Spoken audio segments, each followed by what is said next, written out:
মাহৰ প্ৰতিবাদ শুকুৰবাৰ ৰমজান মাহত বন্ধ প্ৰত্যাহাৰৰ সিদ্ধান্ত বাতিলৰ দাবীতে এই প্ৰতিবাদী কাৰ্যসূচী ৰূপায়ণ কৰা হৈছে। মাদ্ৰাসা শিক্ষা আধুনিকীকৰণৰ দাবী জনাইছে আমছুৱে। মাদ্ৰাসাত খালী হৈ থকা শিক্ষক পদত শীঘ্ৰে নিযুক্তি দিবলৈ দাবী জনাইছে আমছুৱে। কাজিৰঙা আৰু মায়ঙৰ উচ্ছেদিতসকলক ক্ষতিপূৰণ সহ পুনৰ সংস্থাপনৰো দাবী জনাইছে প্ৰতিবাদকাৰীসকলে। ইতিমধ্যে মই আপোনালোকক দেখুৱাইছো এই দৃশ্যটো।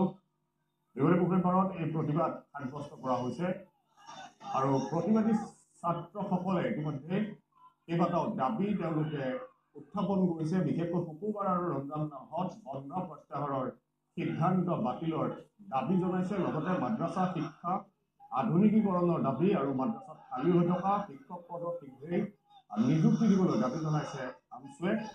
অন্যহাতে কাজিৰঙা আৰু মায়ঙত উচ্ছেদিত লোকসকলক ক্ষতিপূৰণ দি পুনৰ সংস্থাপনৰো দাবী জনাইছে।